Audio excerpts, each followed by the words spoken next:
Vibe coding is just sitting back and letting the AI do all the work, right? No, it's not. Or is it? Well, we don't really know how much impact skills can have here. So let's find out. I'm Stefan, a senior developer advocate here at Stream, and vibe coding has become a major trend recently. The way it works is we ask an AI to perform a task for us, and then we evaluate the output and refine it again using the AI itself. Tools for vibe coding are popping up like crazy. There are Cursor, Windsurf, Lovable, and many more. Even so that I just put the Stream logo in there, and it's clear we don't do vibe coding, we do SDKs. But today we want to find out how much we can actually improve the output by improving the input. What's important is that we don't only want to examine the visual output, but also examine the code quality to see how easy it is to continue working with the project. Let's answer the question how much skill is really involved by letting the AI code the same app with 3 different levels of input quality. We will start with a very basic prompt, then refine this into a more advanced prompt, and then we will add all the other tools that editors like Cursor give us. You can check the link in the first comment to see the full video. See you there. So let's first talk about the project that we're going to build, and this is going to be a math app that children can use to learn about addition, subtraction, multiplication and division. We chose this project because it shows a good mixture of having logic involved, adding a beautiful UI that might be even playful with some animations, but it offers a lot of range so we can see what the AI will build out of it. For the tool that we are using, we are going with Cursor in this one. The reason is A, that I'm just most familiar with this one, and also that all the other tools offer very similar features compared to Cursor. So to keep everything the same, we will use Cursor throughout this project. We will start with an empty project for each stage and let the AI do all the coding for us. For the model, we're going to use Claude 3.7 Sonnet because this seems to be the most popular model that is used for coding these days. But how are we evaluating the output? We will always start with the initial prompt, and then if the project is not compiling, might ask a follow-up question, but don't go into too much detail here. We will then evaluate the visual output, how usable the whole thing is. It might even break when we try to run it. And then I will check the code quality, so I will just browse through the project to see if it's well structured or if it's a lot of chaos in there, which would make it hard to continue working with it. So without further ado, let's get started with level 1. For this one, I want to have a very basic prompt that I just write down without thinking about it too much and without doing any optimizations to the prompt. I let the AI do all the thinking and planning and see what's coming out of it. So let's jump directly into Cursor. We start with an empty folder. It's called level 1, very innovative. And I just paste the prompt that I prepared, which is create a math-based web app game for kids around the age of 7. Make it fun and engaging. I'll just hit enter and I will speed up parts of the process here to not bore you with the details, but we can already see the agent creates a simple math game using HTML, CSS and JavaScript, which should be perfectly fine for a simple use case like this, but let's speed up the process and see what comes out of it. What we can already see is that it started with some HTML code to set up the basic structure first, and then it started with some styling in CSS to make the game visually appealing for kids. So I like the thought process behind this. First structure, then styling, and then adding the JavaScript to make the game interactive. I like that. All right, the AI finished, and let's see what it says. It's created a math game. It doesn't really describe how to run the game, so nothing like NPM or anything. It's just basic HTML. So let's drop the index.html file into the browser directly and see what we get out of it. This is what it came up with. I like the background. I think this is all CSS, so nice touch. Color-wise, Like it's not going to win design prizes, but that's fine. We have a score system apparently, and then we can start the game. There's even a blob jumping up and down here. We can enter, and I can even hit the enter key on the keyboard. So it implemented this, which is nice. I can answer it. It animates the star falling down to add to my score here, which works quite well, I must say. We can add 2 more, and I'm not sure if there's different levels here. So we have simple addition so far. All right, after answering 10 questions, I get this pop-up saying, great job, you've completed level 1, moving on to level 2. This is subtraction now. Good thing I'm a math prodigy. So here a addition sneaked in, so it's not perfect in changing that up. Let's see how it looks on mobile, by the way. And let me see how it will look on a smaller phone. I think it looks okay. Let's see what I get when I do something wrong. Try again. All right, that's fine. Okay, so I think the difficulty is not really increasing that much, which is fine because it's intended for kids. So let's look at the code and what it did and how it structured it. We already see it is indeed really just HTML, CSS and JavaScript plus a README file, how to play, where it even described how to run it with just using the index.html. So let's quickly skim through that. We can close this and let's hit accept here. All right, so we have importing the style sheet. We have diffs here, probably too many diffs, but this looks fine. It's very simple structure, I would say. We have the game screen, we have the welcome screen and the header, plus level complete and the monster container.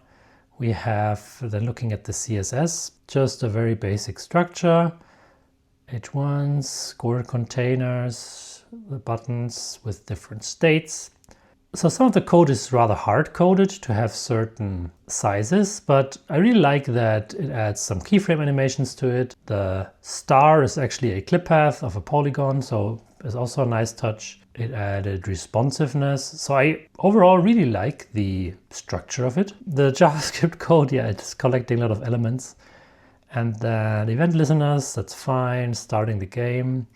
Generating problems, so these are actually generated with random numbers, so nothing hard-coded, which makes it fun over time, of course. So overall, I have to say I'm really impressed. It works really well, like I haven't seen any bugs there, aside from different types of problems sneaking in. But overall, I have to say that I'm really impressed with how well the AI was able to generate a game without any complex prompt. It's using very simple technology, which is not bad in and of itself, but I wonder how well this would scale if I were to continue working on this. So this is a little bit difficult to say, but overall the structure is quite good. So I'm really impressed, and let's continue with level 2 to see how that will change the outcome. For the second level, I want to change things up because I don't want to use a very simple prompt, but instead I want to ask ChatGPT's O3 to refine the prompt that I've used in level 1 to be optimized and create a spec out of it for a vibe coding tool.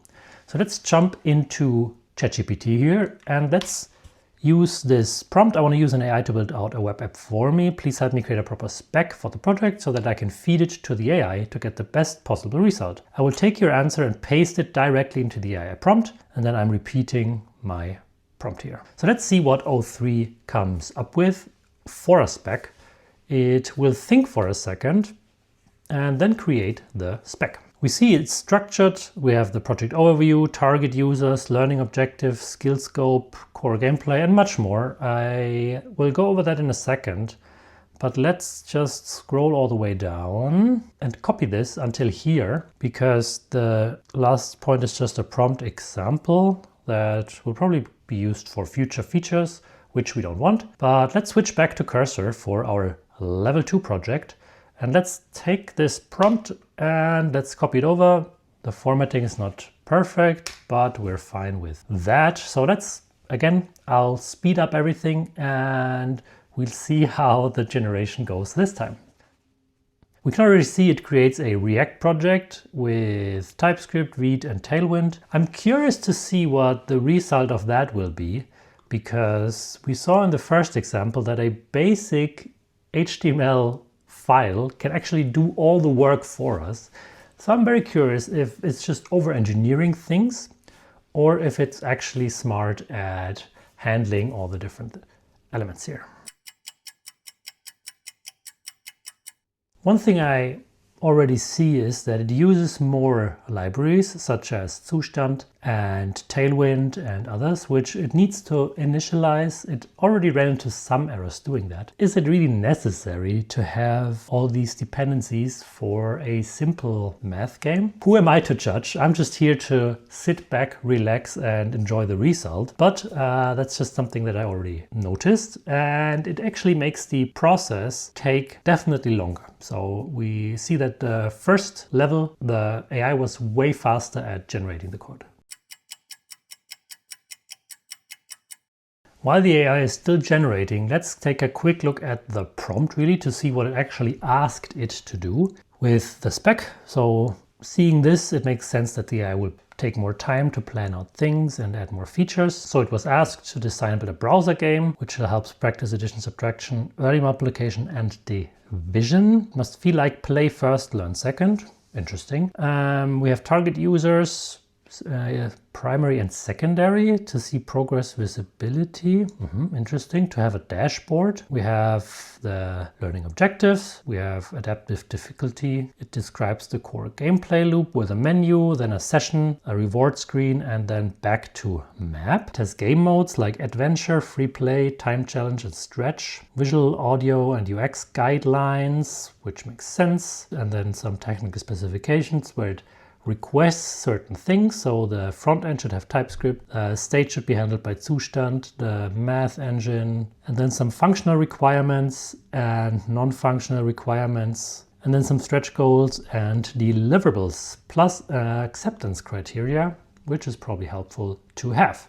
So let's see how far it has gotten. It stopped, so let's resume the conversation. Cursor is by default stopping execution after 25 steps, I think. So it is finished. It ran the app, which is now available on localhost 5173. So let's open this up in the browser on the correct port. And okay, this is interesting. We see the UI is there, but it messed up probably some Tailwind integration because this doesn't seem to work. We have the avatar shop in the parent zone, but let's start with addition. However, it disappears when I hover it and I can't click it, and it seems like the other levels are locked. But let's switch to the avatar shop, which says something. We can have different animals. I can save and return. It looks very complex with accessories. We can choose colors, animals, and in the parent zone we see last plate, skill breakdown. So it's a lot more complex, but the main problem for me is it just doesn't work. So I can click this, but there's no gameplay. You can see how bad this actually looks. So let's try and give it one chance to actually do better here. So let's tell it that it doesn't work. It seems like the styling is not working. It looks very blank and I can't operate the game. Please fix that. I'm intentionally not doing any technical explanations here because I have an idea where this is coming from, but I want the AI specifically to handle this for us, because if we are vibe coders, we don't necessarily know how this works. So it said it has fixed it, but I've seen the model have problems with Tailwind initialization earlier on with other experiments. So let's see if that actually changed something. It's running again. So let's open this up again. We go to 5173 again, and it gives me an error. So there's some error with directly as opposed to CSS plugin. Let's copy this, or let's even cut here, and it will automatically detect the output and hopefully act upon that.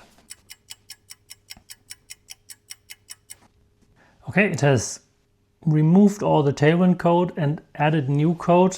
I am a little bit skeptic, but let's see how it goes. And if I refresh this, I am getting a different error now.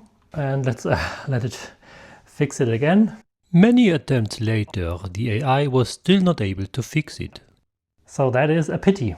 I've definitely seen this before, that the AI misses some implementation detail with React, and it will run into some loops, and we already see the page is unresponsive. So let's exit the page, because yeah, this is quite frustrating. After playing around with it a little bit more, I was able to ask the AI to fix it by properly describing what is going wrong. So let's look again at the final result here. We see we have this math adventure game, even with some sound effects. You can click addition, and we see there are calculations to do with a little bit spiky animations, but that is fine. And we can answer questions here. We get this pop-up, which gives us coins. We have life, so if I do this wrong, correct answer, and I lost a life, I can answer more and more questions, and I will probably unlock another level after a while. All right, I have gotten this correct. Return to map. Subtraction is still locked, but I assume it's the same thing. I can now choose animals. I can buy accessories for coins and select this. And now I have glasses, which I think is rendering as text. So yeah, it's not perfect, but it has this interactive thing. We can even see the progress as a parent dashboard, which we can download apparently, and it will create a CSV file, as you can see here. If we look at where this is stored in the application memory, we see this is saved in local storage. So if I refresh this, it will still be the same. So that's quite good. So we see it's a more complex solution. We have a dashboard and other things. So to sum up this experience, the result is not great. It gave us a lot more problems because it tried to create a more complex project, which we can take a look at actually, because we have now the source folder, we have a package JSON with dependencies for Framer motion, React Confetti, React DOM, icons, Router DOM, Zustand. We have a source folder that has the app TSX and also the index CSS. We have a store, a game store, which is taking care of the logic. We have pages. These make sense. We have components. So the structure is there, I would say. The components in and of itself, they make sense. They've used effect hooks to play sound effects even. So let's summarize the second level. The result is way more complex. We have different types of games. We have more features such as an avatar shop and a parent dashboard saving data in the storage. So I think all of this is showing that the spec was more complex, and with that the result as well. What I didn't like is that it took way longer. It also had way more errors, so it was fighting with Tailwind, for example, which it couldn't really figure out how to do correctly. And it had some other issues, but after a while it got it fixed, all without me interrupting the coding flow directly. So I would say this is overall a success. I like the output. I think we see that a more complex prompt with a more specific spec is clearly resulting in a more complex output with more features. But let's see how level 3 will turn out and if we see better results with that. On level 2 we have improved the prompt that we hand to the UI, but we've seen that it had problems incorporating some of the tools that it wanted to use such as Tailwind, etc. So for the third level, we aim to improve again. So this time we will do two more things. We will first add cursor rules, which are coding rules that the AI is supposed to adhere to. And second, we will add the latest documentation of the tools that it should use so that it knows where to look for fixing problems. So before we start with the prompt here, we switch to the browser and we go to a site called cursor.directory, and I already pre-selected a prompt for a web project. There's different ones, and you can see on the left there are many different options to choose from. So whatever you want to code or let the AI code, you can go through there and see. But we are happy with this prompt, so let's copy this and we switch back to cursor and we go to cursor settings and cursor settings, and let's make this smaller here.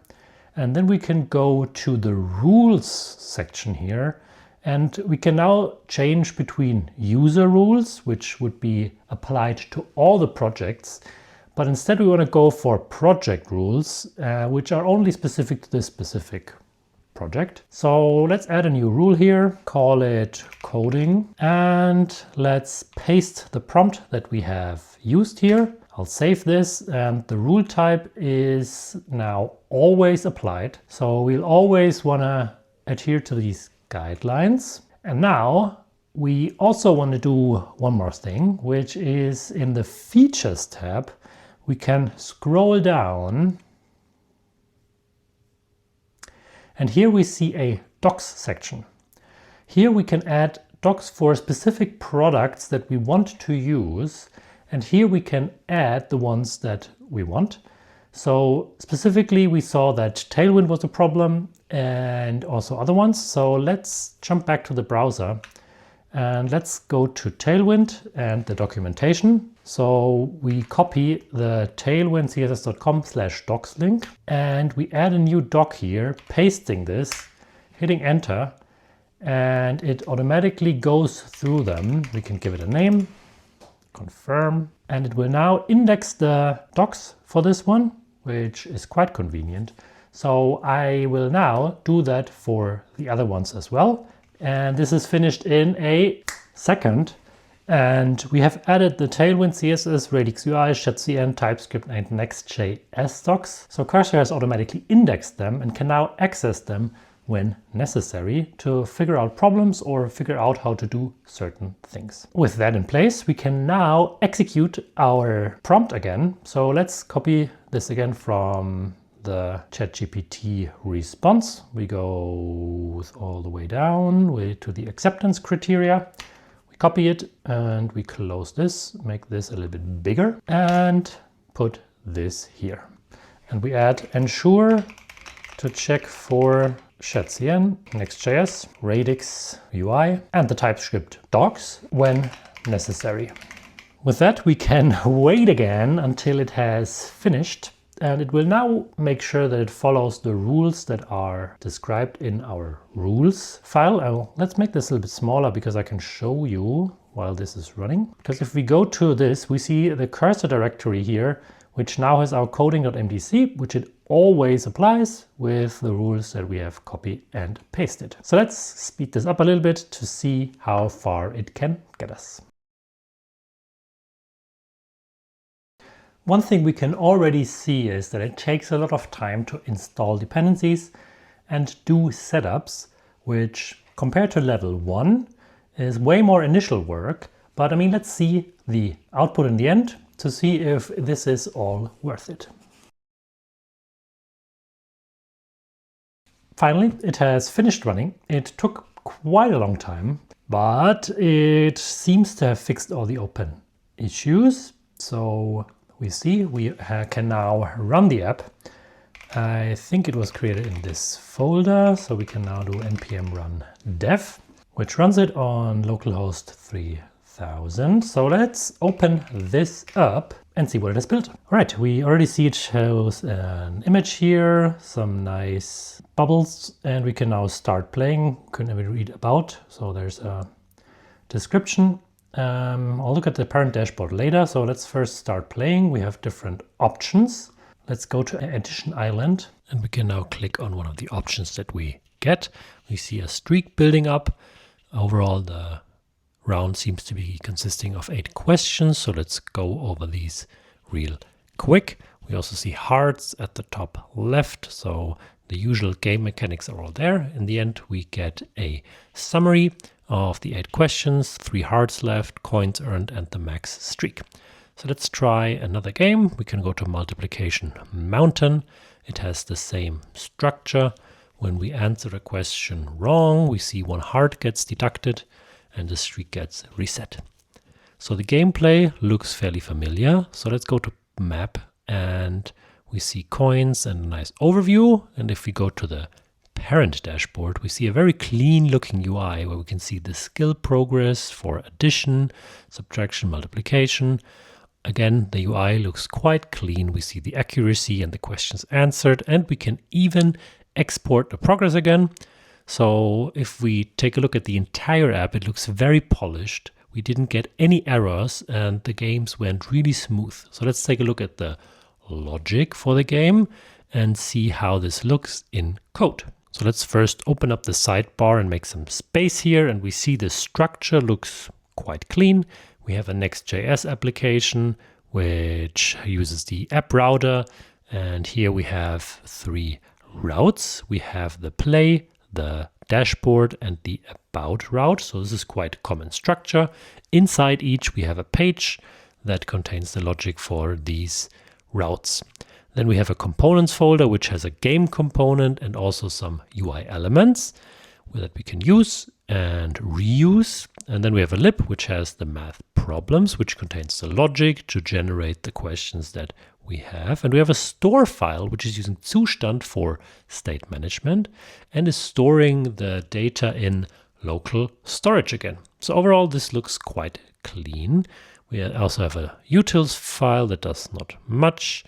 But overall, I have to say, the structure of the entire application looks very clean. This is standard Next.js code. So if I were to build this on my own, I'm not sure the structure would look much different. And comparing the functionality to the previous projects, we didn't encounter any mistakes. So I think the functionality is given and works quite flawlessly. So with that being said, let's sum up the different levels in the end. For me, we have a very clear winner, and this is level 3. I think we see how much impact the rules for the project as well as the documentation added to Cursor has in it structuring the project and getting it right the first time with a single prompt. I was also impressed by level 1, where we have a very simple prompt and it is able to generate a fully working project without any bloat, but just with plain HTML, CSS and JavaScript. So level 1, I was impressed as well. Now level 2, on the other hand, I didn't like the result. We had to ask the AI to refactor this multiple times. Still errors were appearing and it had problems integrating code from Tailwind, even so much that it deleted the Tailwind dependency in the end and just replaced it with plain CSS. So what does that leave us with? If you are just looking to generate a simple throwaway project, a simple prompt can be already enough because the agents will be smart enough to generate an entire project from that. If you want to go to a more complex route and generate a product that you want to actually work with and maybe continue developing on your own, I think it's worth experimenting with the more complex features that these AI assistants and vibe coding tools have, because the results will not only look better and function better, it will also give you a better code base that you can then progressively use to further improve your product. Let me know what you think, what your experience was when you were trying these features, or how you do vibe coding if you just put something in and just don't care about the structure in the end. I'm very curious to hear your opinions on that. And if you want to see more comparisons like that, you should definitely subscribe to the channel and let us know in the comments what you want to see next. Thanks already for following and see you in the next video. Bye bye.